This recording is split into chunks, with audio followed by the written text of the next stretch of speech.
irmãos,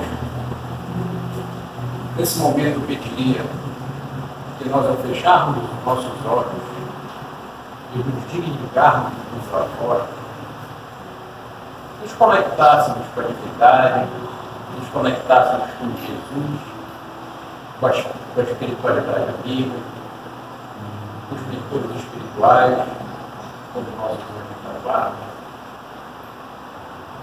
e agradecêssemos por mais esse dia, agradecêssemos pela oportunidade que estamos tendo de estar aqui nessa casa de oração, desfrutando desse ambiente saudável, dessa energia positiva e salutar que emana aqui. Que nós possamos aproveitar tudo aquilo que virá até nós hoje. Que nós tenhamos o nosso coração aberto para absorver essas informações, esses conhecimentos, para que nós possamos levar para a nossa vida. A doutrina de Jesus nos pede, nos orienta, para que nós trabalhemos para ser pessoas melhores. E essa melhora, ela se dá na prática, no dia a dia, nas relações, nos nossos lares, com os nossos familiares, nos nossos trabalhos, e até com aquelas pessoas que nós nem conhecemos. Bom dia, muito obrigado. Um desejo que algo de bom aconteça para aquela pessoa, um pensamento positivo. Tudo isso é viver o que Jesus nos ensinou. Tudo isso é tarefa nossa, enquanto espíritos em fase de desenvolvimento. Que nós possamos, que nós tenhamos a disciplina de nos conectar com aquilo que é bom, com aquilo que realmente é de valor. Mas, afinal de contas, o que é bom e o que é de valor? É aquilo que Jesus nos deixou. É seguir as suas orientações. É não ceder às tentações. É procurar não fazer o mal. É se reformar. É praticar a paciência, a caridade, o respeito, o amor ao próximo. Isso é viver.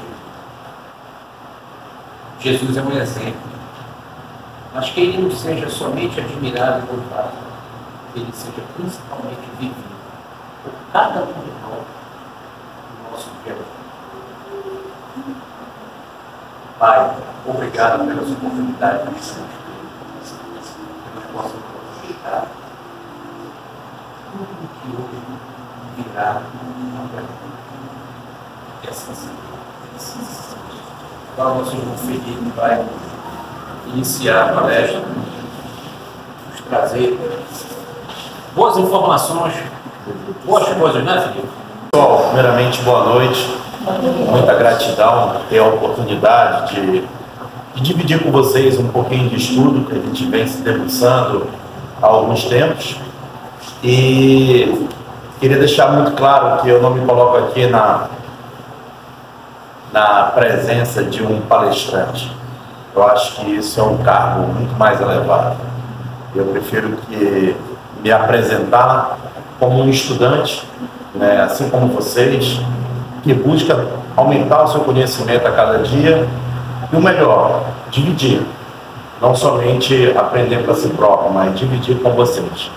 Então, me coloco aqui na presença, então, como um estudante dessa riquíssima doutrina que tem nos instruído bastante nesses tempos, né? Falaremos hoje, então, sobre a oração do Pai Nosso. E é interessante falar sobre essa oração. O primeiro ponto disso é que é uma oração que está com a gente há muito tempo. Nossos pais leram ela para nós, nossos avós.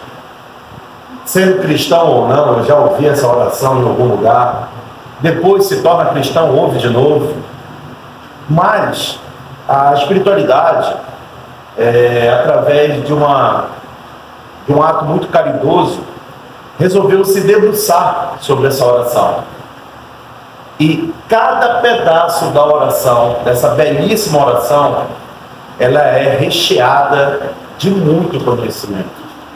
E é nesse momento que a gente vai tentar destrinchar um pouco disso e compartilhar com vocês o que a espiritualidade falou sobre essa oração. Não somente, não é o Vitor Felipe, mas sim a espiritualidade falou sobre essa oração no Livro dos Espíritos. Porém, antes de começarmos a falar sobre isso, é muito importante que tratemos desse ponto. A oração, nada vale a forma. A forma nada vale. Há quem prefira orar gritando. Há quem prefira orar em silêncio. Há quem prefira orar cantando. Há quem prefira orar dividindo com mais um outro. Isso não importa. Tudo que importa é o pensamento. É a conexão. Independente da forma como você profere as suas palavras, se elas não estão vindo do seu coração, elas não têm qualquer efeito. Elas têm que ser, antes de tudo, sinceras. Sobre um outro ponto, os espíritos jamais prescreveram qualquer fórmula absoluta de oração. Vitor, a oração mais forte que existe é o Pai Nosso? Não. É a prece de Cáritas? Também não. A oração mais forte que existe é aquela que você faz com a sua conexão com a divindade. Porém, ciente ainda das nossas dificuldades, a espiritualidade termina modelando, né? Ou o próprio cristianismo, ou o budismo, ou qualquer outra entidade religiosas, ela termina modelando algumas estruturas de oração para que nos ajude a querer orar. Mas a oração, ela não depende da forma, tá? Não tem uma forma absoluta para isso. Nesse ponto, o que a espiritualidade tem trazido para nós são meros brindes, né? Para que possamos fixar o que a doutrina tem nos ensinado. Então, é importante numa oração falar da humildade. Se o seu coração entende que sim, você vai falar da humildade. Se na sua oração você prefere falar sobre o perdão, você vai colocar o perdão na sua oração. Mas não existe uma regra de falar do perdão, depois falar da humildade, ou falar primeiro da humildade e encerrar com amém, ou encerrar com uma palmas. Isso não importa. O objetivo da prece consiste em elevar a nossa alma a Deus. Nesse caso, eu consigo fazer uma oração sequer emitindo voz. Deus é tão bom nesse ponto que Ele permite que uma pessoa que não tem desenvolvido o aparelho fonador, ou por qualquer uma, em função de alguma patologia ou de uma deficiência na sua nascença, ainda assim ele consegue orar. Basta que para isso ele eleve o pensamento. Nenhuma oração se impõe e nem reprova outra. Eu acreditava que sim. A oração da minha mãe era sempre mais forte do que a minha. Eu até estava muito preparado para o vestibular, mas se ela não tivesse orado na noite anterior, eu não ia passar. O que na verdade estava acontecendo é que eu estava somando as minhas expectativas com a expectativa da minha mãe. Isso é pensamento positivo, isso é oração. Isso é conexão com a divindade. Deus é muito grande, Ele é infinito. E jamais, então, Ele vai colocar a oração do Ricardo em detrimento da oração de qualquer outra pessoa. Não importa se foi o Papa que leu, que fez a oração do Pai Nosso, pondo as mãos sobre as minhas cabeças, sobre a minha cabeça.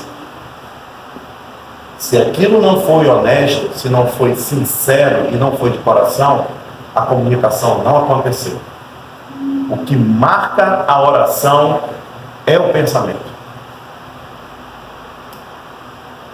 Segundo Paulo, no livro dos Espíritos, capítulo 27, ele diz o seguinte: uma condição essencial da prece é que ela seja inteligível, a fim de que nos possa falar a voz do Espírito. Ser inteligível não quer dizer ser proveniente de um ser inteligente. Isso não tem nada a ver com academicismo. Ser inteligível é você ser sincero naquilo que você está falando. Não adianta, às vezes, eu colocar palavras da língua portuguesa, que é tão rica, a ponto de, numa reunião entre amigos, ninguém está entendendo o que eu estou falando. Isso tira muito mais a conexão do que cria conexão.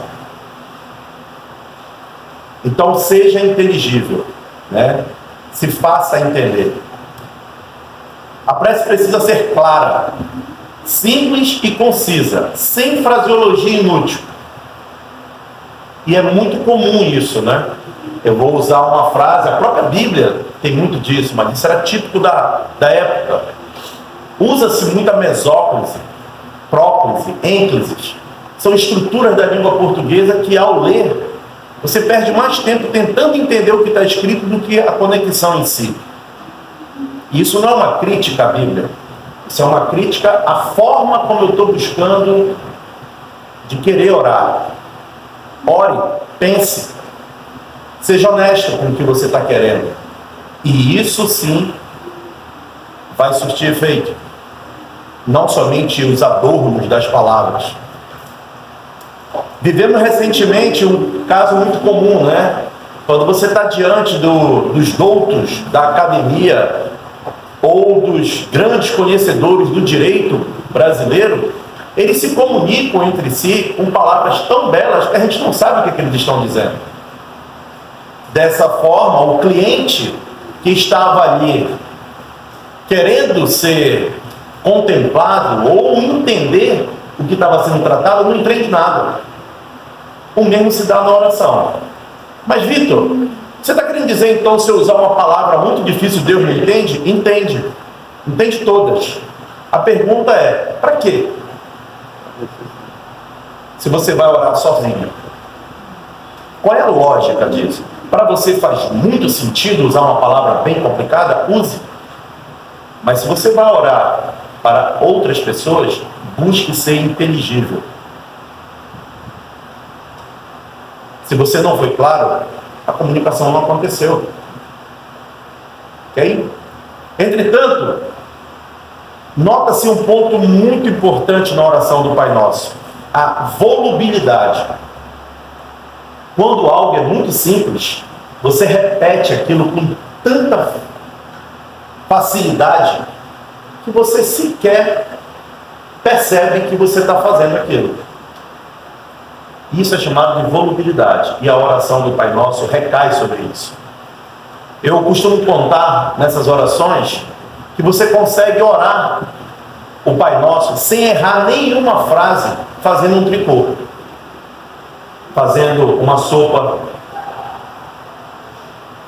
brigando com o filho, e a oração está aqui: Pai Nosso que estás no céu, e a criança correndo, pega ele aí. E não erra, porque a oração é simples. Só que pelo fato de ser muito simples, ela pode cair na volubilidade. Você perde a conexão com o que está sendo dito, porque aquilo se torna tão simples na sua cabeça que você repete sem qualquer conexão. E aí você orou, Pai Nosso, orei. Não errou nada, não, mas não teve conexão. Você nem sequer pensou no que você estava falando. E é sobre o que a gente pensa na oração que nós vamos discutir agora. A oração do Pai Nosso é dividida em 7 etapas, né? A primeira a gente pode dizer: o Pai Nosso que estás no céu, santificado seja o vosso nome. A segunda etapa: venha a nós o teu reino. A terceira: faça-se a tua vontade, tanto na terra como no céu. E deixar claro, o espírita não existe céu. Tampouco existe inferno. O espírita não acredita no céu. O espírita constrói o reino de Deus em função das obras que ele desenvolve a cada dia. Não existe esse paraíso. Eu construo ele com base das minhas obras aqui na terra. Foi muito interessante no passado. Era mais fácil ler a oração quando criança, saber que tinha o céu e tinha o inferno. Hoje, a gente não precisa mais acreditar nisso. O resultado desse céu e inferno que eu busco é criado por nós mesmos. Só que para isso eu peço pão também, né? Pão nosso de cada dia. Peço perdão das minhas ofensas. Só que nesse ponto eu me coloco num ato muito interessante. Eu quero ser perdoado exatamente da forma como eu perdoei o outro. Aí fica fácil. Não me deixem cair em tentação. E por último, a gente se despede. Em algumas partes diz amém, em outras diz assim seja. Quem sabe até um até logo. Tanto importa. Vamos falar de cada uma delas agora. Pai nosso que estás no céu, santificado seja o teu nome. Vale a pena fazer uma oração para algo que você não vai ser atendido? Não tem cabimento. Então a melhor prova de orar é saber que eu vou ser atendido. Não na medida do que eu quero, mas 100% na medida das minhas necessidades. Então orar para Deus é, no mínimo, crer que existe. Não tem cabimento eu fazer uma oração do Pai Nosso, dizer que Ele está no céu ou Ele está em outro lugar, se eu nem acredito nele. Já perdeu a conexão. Você só se comunica com alguém que vai te ouvir. E se você não usa da linguagem falada, hoje, com o desenvolvimento, a gente pode usar a linguagem de sinais importante que você se comunique. Então, dar início na oração do Pai Nosso é, no mínimo, ter certeza de que você está se comunicando com Deus. Caso contrário, não tinha por que fazer oração a Ele, né?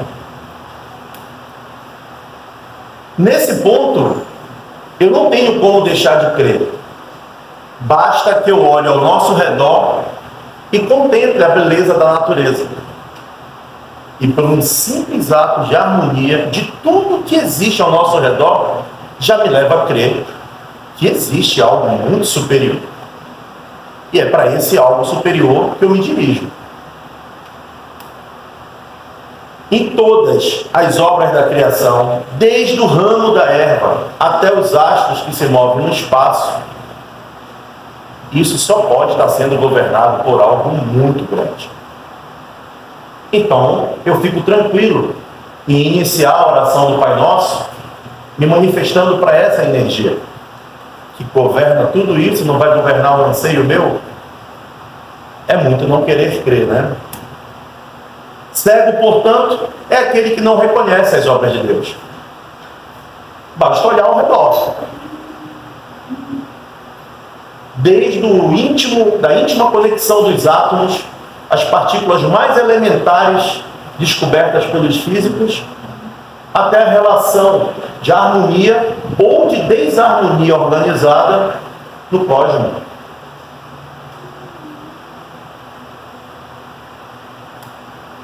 Eu peço então que venha o reino de Deus. Mas quem é esse reino de Deus? Deus deu aos homens leis de plena sabedoria para reinar a paz e a justiça. Então, o reino de Deus só pode ser um reino de paz, de harmonia.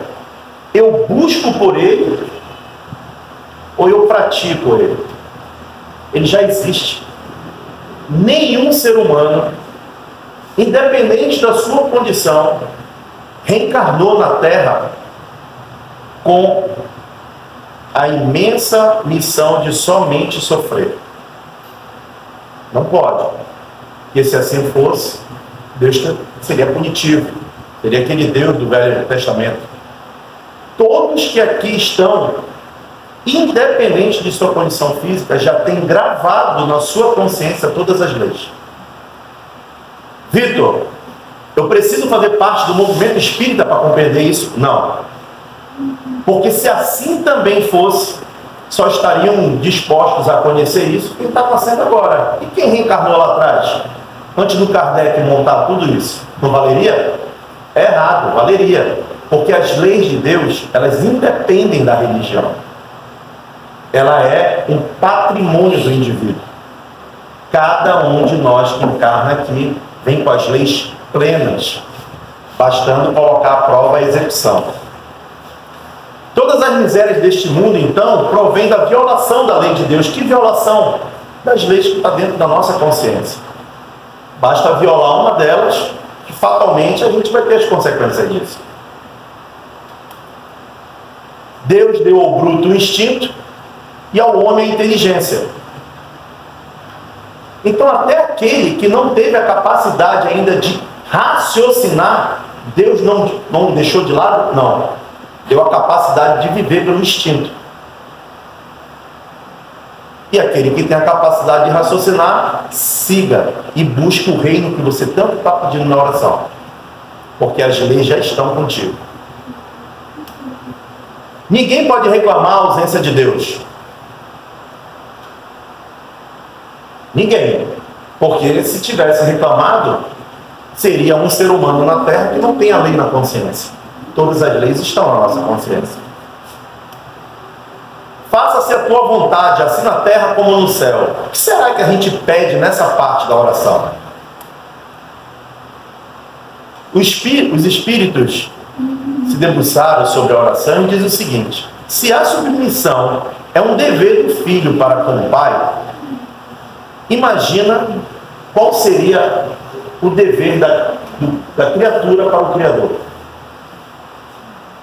Entenda aqui, pessoal, que a palavra submissão não é uma escravidão. Não é uma escravidão. Você só se submete àquilo que você quer. E é em cima disso que Deus falou: ó, toma aqui a tua decisão, toma aqui o teu ato de decidir se tu vem por aqui ou tu não vem. Na oração que o Ricardo acabou de dizer, falava exatamente isso. Escolha, faça suas escolhas. O preguiçoso não queria. Perfeito. É o seu jeito, é o seu direito. Ao sair daqui do centro hoje, talvez você tome a decisão de ir até a casa de um irmão, brigar, ou você pode sair na casa do mesmo irmão e dar um abraço. É essa submissão que Deus busca. Que você decida seguir pelo caminho que Ele já mostrou. O homem a ela se submeterá quando compreender que Deus é a fonte de toda sabedoria e que sem Ele nada pode. Vou fazer uma pergunta para vocês e que mais à frente eu vou tratar sobre isso. É muito comum no Espiritismo a gente falar sobre espíritos evoluídos, né? Ah, os espíritos mais evoluídos. Pessoal, eles só são fruto de uma coisa: do próprio mérito. Deus não criou nenhum espírito evoluído, nem Jesus. Todos são frutos do seu próprio mérito. É forte, né? Mas não existe anjo que um dia não foi como a gente. Não existe nenhum espírito evoluído que nunca tropeçou. Pelo contrário, por terem tropeçado bastante, decidiram não querer mais tropeçar. Mas como? Fazendo valer a consciência. As leis já estão implantadas dentro de nós. A decisão de agora, a decisão de amanhã, é justamente isso que eu estou pedindo. Deus, faça a tua vontade. A vontade de Deus é que a gente progrida. Mas Ele não pode dizer para um: olha, tu progride, tu não. Você fez? Mérito. Todos os espíritos evoluídos, seja aqueles que cuidam desse lar, que cuidam da nossa casa, os nossos espíritos protetores, eles estão nesse patamar hoje porque decidiram evoluir. Cabe a nós querer ou não. O passo é nosso. E não tem vitimismo. Fará então a vontade de Deus, como todos os espíritos evoluídos fazem aqui no reino. Ah, mas tem um planeta aí que todo mundo é evoluído. Mas é fácil, se todo mundo tem uma conexão com o bem, qual é o resultado? O bem mais o bem não pode dar o mal. O bem mais o bem tem que dar o bem. O mais mais o mal não pode dar bem, vai dar mal. O bem mais o mal. Se o bem for maior, vence o mal. A decisão é nossa. Vamos atentar na hora de fazer a oração e se comprometer com o que a gente está pedindo. Ciente das nossas dificuldades e das nossas ainda fragilidades, né, como ser espiritual em evolução, a gente pede ajuda. Dai-nos então, Senhor, não somente o alimento do pão para eu comer todo dia, porque esse é fundamental. Quer ver um exemplo? Eu estou cheio de vontade de poder carregar um irmão que está no meio da rua, cansado, com fome, mas eu não tenho essa força, porque eu também não me alimentei. Eu não me alimentei materialmente. Eu não comi também. Então a gente pede o pão, é o pão espiritual e o pão material. Nós estamos num mundo onde a matéria é fundamental para a nossa existência. Ela não é essencial, ela é fundamental, ela tem que estar ali. Se você não comer, não adianta nem vir para cá para o centro do raio do sol que vai chegar. Mas ele não é tudo. O pão material não é tudo. O bruto encontra a sua pastagem. O homem busca o pão através do recurso das suas inteligências. Eu pergunto para vocês, aquele então que não pode se dispor ao labor físico, e eu faço muita questão de falar desse assunto, na minha família eu tenho um primo em estágio vegetativo. Com a bênção de Deus, agora no próximo domingo vai completar 19 anos. Há 19 anos, aquela criança que agora é um jovem, ele não sai da cama, mas ele ainda não entregou a vida. Tem hora de ter um emoção. E eu pergunto, a este falta o pão? Curioso, né? Ele não consegue levantar. Foi dado a ele uma mãe que é dedicada 100% a ele. E ele consegue se alimentar pela ajuda da mãe. E muito provavelmente, quando a mãe encerrar essa missão, se for antes dele, Deus jamais vai deixar de prover também o alimento do pão material.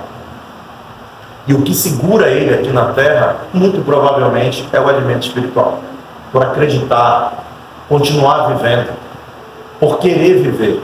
Por muito pouco, a gente entra em estágio de desequilíbrio e atenta contra a própria vida. Isso aí não é falta de pão material, é falta do pão espiritual. Em contrapartida, pessoas em estágio vegetativo estão há quase 2 décadas ou mais lutando para continuar vivendo. Um outro grande caso é do ex-piloto da Fórmula 1, Michael Schumacher, né? Que ainda está em coma há mais de 8 anos, eu acredito. O homem tirará da terra o alimento com o suor da pele. Quem falou isso foi Jesus Cristo. Não fui eu, nem os espíritos. Foi dada ao homem, então, a capacidade de que o trabalho é uma obrigação. Trabalhar só para mim? Não. Trabalhar para todo mundo. Não dá para fazer um trabalho só meu. Por quê? Porque o que eu tiro da natureza não é só meu. Eu estou metendo a mão numa coisa que é de todo mundo. Então, eu, no mínimo, preciso compartilhar com todos. Mas é através do trabalho que o homem usa a sua inteligência, e usa a inteligência, trabalha e se sustenta.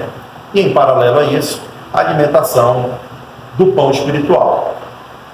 Sem o trabalho não haveria evolução. Eu não estou dizendo que sem o trabalho não há salvação.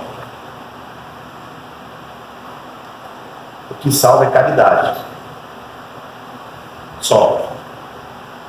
Eu não preciso nem ser espírita para isso. O que salva é caridade. Mas para eu evoluir, eu preciso trabalhar. E essa decisão de trabalhar não é em formato de fantoche. Parece assim uma palestra meio agressiva, né? Mas é uma palestra realista. Não é em formato de fantoche. Não existe alguém me manipulando para eu trabalhar. Eu preciso querer fazer. Caso contrário, não tem mérito. Caso contrário, não tem recompensa. O espírito mais evoluído que a gente tem conhecimento, seja da literatura ou até mesmo onde a nossa mente consegue alcançar, trabalhou. Ajudando o pai na marcenaria. Eu falo, meu Deus, não é possível. Sim. E ele já veio evoluído. Já veio de um mundo muito mais distante do que o nosso, mas Jesus trabalhou. E um dos trabalhos que ele mais fez não foi para ele, foi em prol do próximo. E eu ainda não decidi trabalhar. Tudo bem, é uma decisão. Aquele reino que eu pedi lá no início da oração, ainda não vai chegar. Ele já existe, esse reino. Mas eu ainda não quero. Então está na hora da gente começar a decidir e se contentar com o que tem. Deus não abandona nem mesmo aqueles que são desprovidos de condição física e intelectual, pois ele é infinitamente misericordioso. Talvez o meu primo esteja nessa condição. E aí dá uma certeza, calma, tu também está sendo assistido. Isso é bom, né? Somos responsáveis pelos nossos atos e escolhas e recompensados segundo as nossas obras. É muito bom orar, é muito bom participar de reunião espiritual. Alguns até se enclausuram, né? Em termos de comunhão, leitura, estudo, como é o caso dos nossos irmãos tibetanos, né? Os monges. Mas se a gente não desenvolver as nossas obras, eu sou pouco crente em acreditar que só através da oração muda alguma coisa. Talvez a palavra ação no final de orar não seja à toa, né? Tem que agir. O pão também pode vir pela prudência. A gente pode pedir o pão. Dê-me prudência, Senhor. Dê-me paciência. A fim de que não perdemos o respectivo fruto. Esse fruto é justamente a intenção, a compreensão do bem. Então, pedir prudência, pedir compreensão, é um pão que a gente quer, no formato espiritual. Né? Assim pedimos ao Senhor o pão de cada dia. E nesse caso, ninguém tem direito de reclamar o supérfluo. Acreditem, tudo que nós temos é exatamente na medida da nossa necessidade, não necessariamente na medida do nosso querer.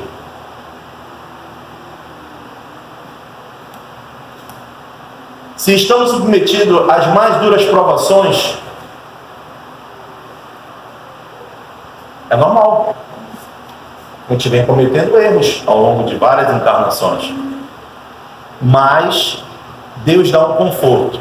Não existe mal que perdure.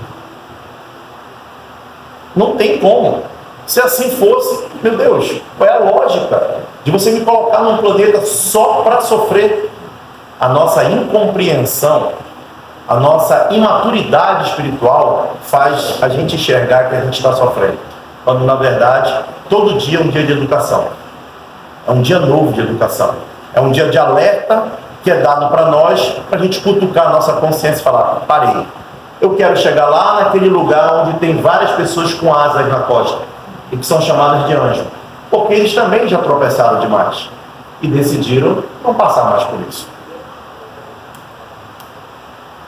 Um dos pilares do Espiritismo é a caridade. 2. Que não consiste apenas em assistirmos os nossos semelhantes em suas necessidades, mas também no esquecimento do perdão, no esquecimento e no perdão das ofensas. Se me perguntarem, poxa, você ajuda muita gente? Ajudo. E aquela outra pessoa, cara, eu ajudei, mas eu não quero ver nem ele perto de mim. Será que eu esqueci? Será que eu esqueci o mal que me foi feito?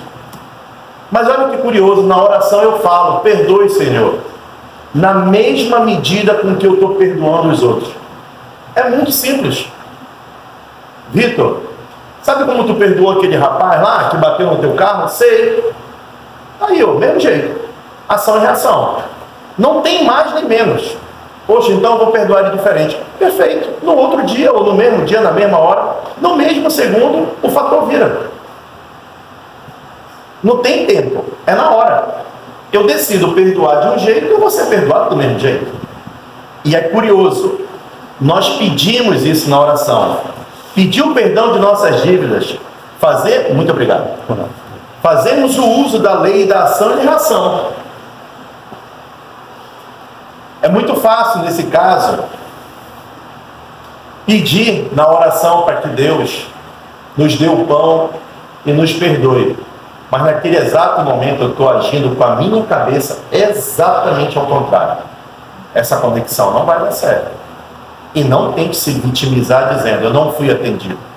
Na medida das suas necessidades, sim. Bendigamos então a mão que nos fere e humilha. Como assim, Vitor? Vou ter que bendizer os meus inimigos? Eu discordo dessa palavra inimigo. Eu discordo dessa palavra inimigo. Não tem como haver inimigo em um outro filho de Deus. Imagina, Deus, eu vou fazer uma oração aqui para que você afaste de perto de mim meus inimigos. Aí Deus fala, poxa, mas é meu filho também. Ah, então só você que pode estar pleno? Aquele outro inimigo que está te perseguindo é meu filho também. Está um pouco mais atrasado do que você, mas lá no início a gente disse, na oração, todas as leis estão nas nossas consciências. E se eu usar elas, eu planto a paz e a alegria no mundo. Mas eu quero plantar a paz e a alegria empurrando aquele irmão para longe. Eu já estou errando de novo na oração. Isso tudo é dito em menos de 1 minuto de oração. Em cada pedacinho que você está lendo dessa oração, a gente está falando da boca para fora. Se a gente se debruçar em cada uma dessas estrofes, cada um desses versos que estão sendo ditos, a gente vai ter um pouco mais de consciência do que a gente está conversando com Deus. Eu não acredito, tá? Pode ler vários livros espíritas, eu não acredito na palavra inimigo. Deus deixou muito claro, Jesus Cristo deixou muito claro, não vai ficar ninguém para trás. Todos nós somos fadados ao progresso. Ou errado. Então aquele inimigo que hoje está me perturbando e está me fazendo me chocar contra as minhas imaturidades espirituais, esse não vai progredir? Vai. Na hora que ele quiser. Eu vou decidir logo. Porque quem está escrevendo isso aqui são espíritos que a gente chama de evoluído e que deve ter apanhado bastante na sua vida. Assim como a gente. Mas já decidiram mudar. Assim se explica, afinal, todas as anomalias aparentes da vida. É a luz que se projeta sobre o nosso passado e o nosso futuro, sinal evidente da justiça soberana e a infinita bondade de Deus. Um tapa dado no rosto de alguém no século XV, ele pode vir à toa agora, por que não? Mas por que vai vir à toa? Porque o ressentimento ainda continua.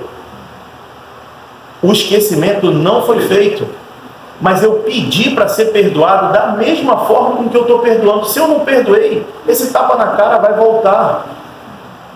É reto. É invariável. As leis de Deus não variam. Não tem como não querer acreditar nisso. Não nos deixe cair em tentação, mas livrai-nos do mal. Qual o mal? O que vem de fora? Sempre é dos outros, né? Livrai-nos do mal. Livrai-nos do mal que habita em mim mesmo.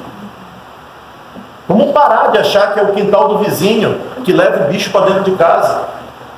O mal mora em mim. Pô, Vitor, mas acontece também o pessoal me perseguir. Sério? Do nada, ele passou a te perseguir? Se isso é de verdade, eu estou deixando de crer na reencarnação. Se essa perseguição acontece, ela tem um porquê. Mas quem cavou esse mal? Poxa, Vitor, mas eu nem lembro que eu fiz isso. Perfeito. Porque se você lembrasse, talvez fosse mais difícil tu querer esquecer. E aí Deus te dá a bondade de plantar todo dia uma nova vida. Pedimos a força, então, de resistir às sugestões dos espíritos maus.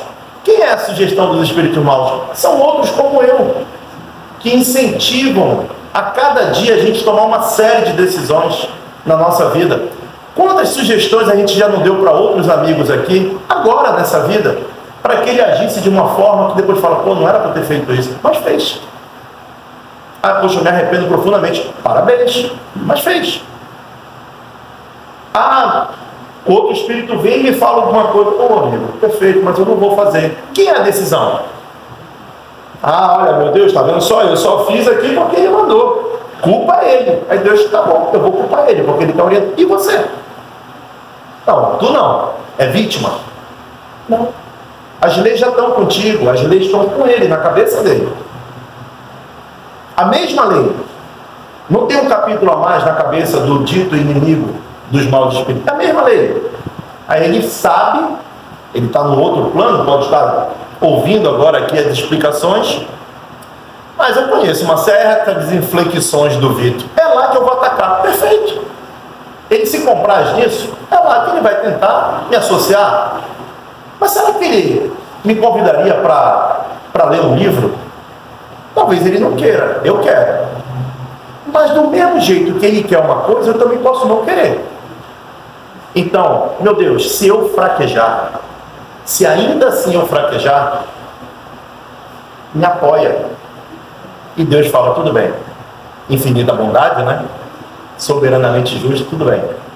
Esse contato vai precisar acontecer. Mas tudo bem, agora eu vi que você não está preparado para isso. Então a gente pede essa proteção também.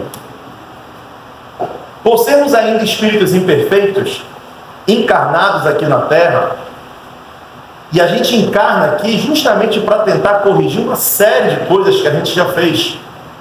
É natural. Pessoal, a coisa mais certa de acontecer daqui a pouco não é o acerto. Acreditem, é o erro. Mas por que é o erro? Porque nós somos imperfeitos. E não se coloque no estágio de imperfeição como um ser que não presta. Pelo contrário, somos obra de Deus. Se é obra de Deus, nós somos plenamente capazes de suplantar isso. Mas o ponto mais certo de acontecer daqui a pouco é o erro. Em função da nossa imaturidade espiritual. A briga do pai com o filho, do irmão com o irmão, o tio que não aceita o casamento da filha, da sobrinha, briga de herança, é o mal. O mais certo de acontecer é o erro. Finalizando já, pular um pouco dessas partes aqui e dizer que a gente pede a Deus então que nos ampare na nossa fraqueza. Nós somos fracos demais então ainda para nos dar conta de todos os nossos erros. E é nesse ponto que a gente tem que acreditar na reencarnação, né? Imagina, Deus fala, ó, posso jogar na tua costa tudo que tu já fez de errado de uma vez só? Não dou conta. Ah, tudo bem. Então nessa primeira vida aí que tu vai fazer agora, voltar para a Terra, toma só esse pacote, um pequeno pacote, e que por sinal foi decidido por mim. Eu escolhi o meu plano encarnatório, mas agora eu não quero cumprir. É uma decisão? É, beleza, mas essa conta vai chegar. Eu tenho muito receio de falar dentro do movimento espírita, porque a gente acredita que tudo é muito romântico, né? Tudo é muito religioso. O melhor caminho do progresso, além da caridade, é a verdade. Não queira tentar se enganar das nossas atitudes. É leviano da nossa parte querer fazer isso. Mas se a gente não consegue fazer a evolução só, pede ajuda. Porque lá no início eu disse, Pai nosso que está no céu, e eu entendo o céu como um todo. Um ser tão grande, será que não consegue me dar uma ajuda nisso aqui que eu não estou conseguindo? Com certeza sim. O mal não constitui para ninguém uma necessidade fatal. E só parece irresistível naqueles que se comprazem. Lógico. Aquele que gosta de fazer o mal e se comprar nisso, ele vai fazer sempre. Ele gosta disso, ele se nutre disso. Aí os maus espíritos vêm a si mesmo. Ah, eu sei uma coisa que o Vitor se sente muito mal. Ele vai atacar lá naquele ponto.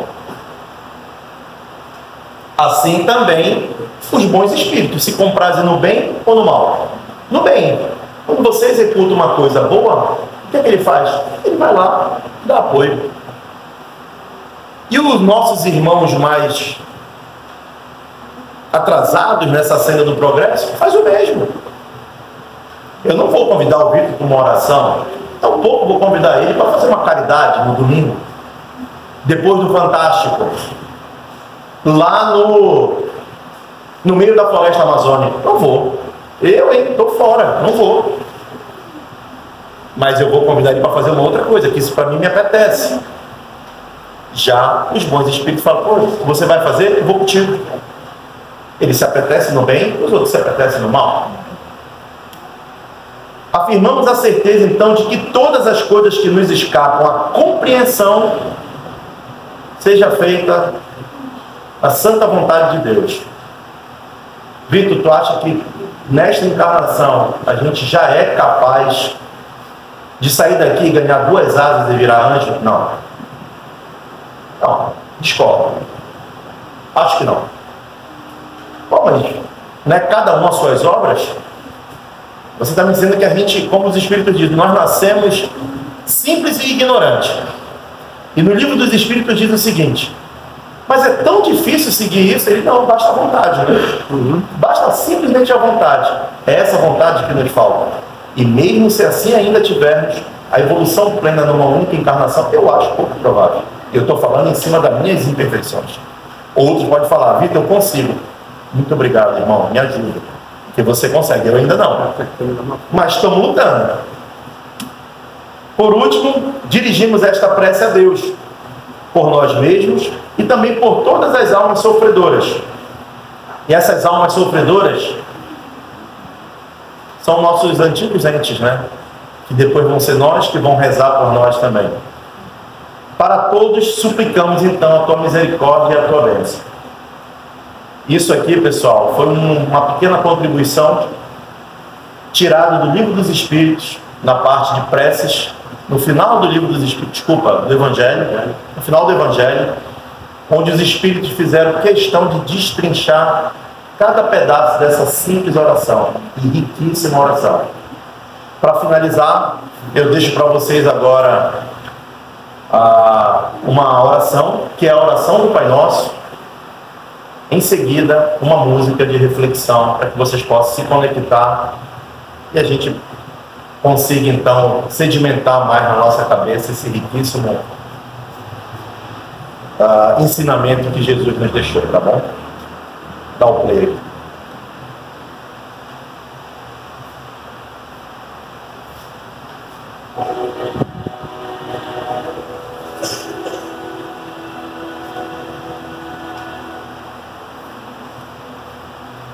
Quem se sentir à vontade para fechar os olhos, fique à vontade também.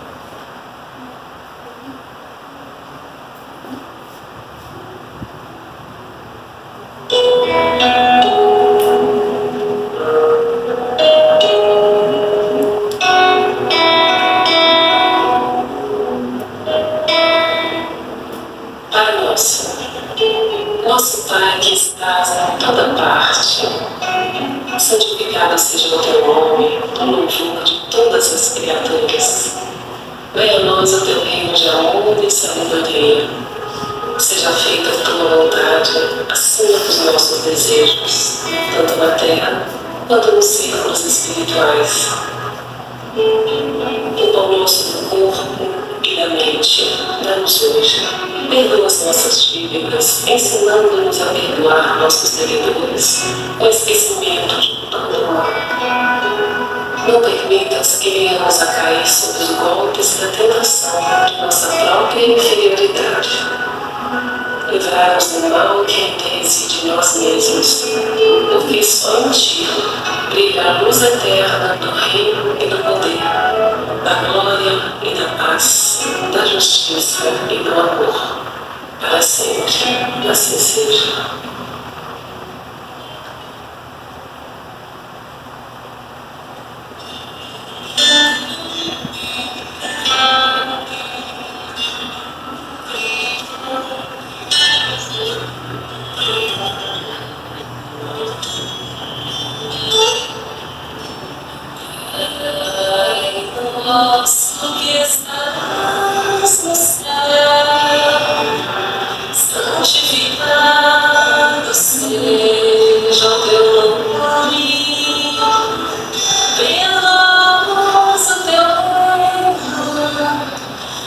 seja feita a tua vontade.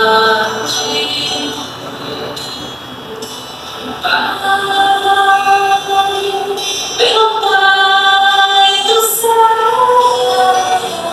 eu quase me esqueci, que o teu amor vela por mim, que o teu amor vela por mim, e seja feito assim.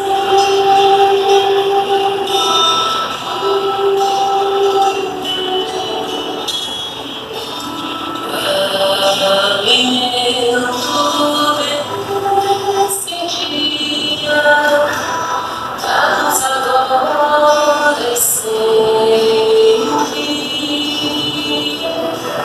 e perdoa as nossas ofensas de um modo maior do que perdoamos.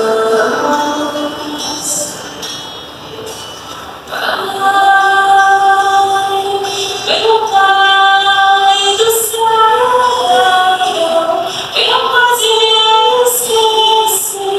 eu quase me esqueci, que o teu amor vela por mim, que o teu amor vela por mim, que seja feito assim.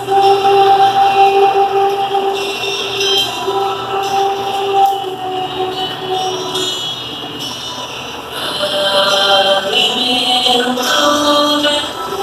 desse dia, dá-nos agora e sempre, e perdoa as nossas ofensas de um modo maior do que perdoamos.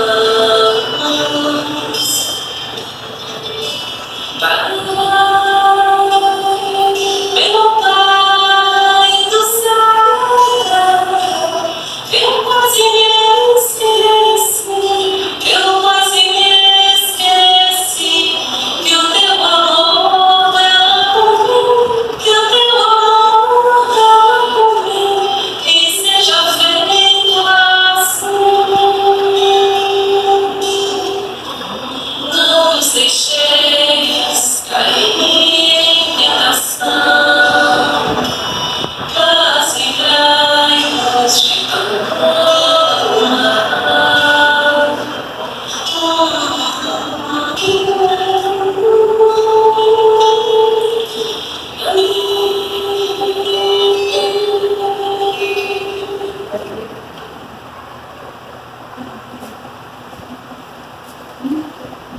Muito obrigado, pessoal, a todos. Agradeço de coração mais uma vez pela atenção de cada um de vocês.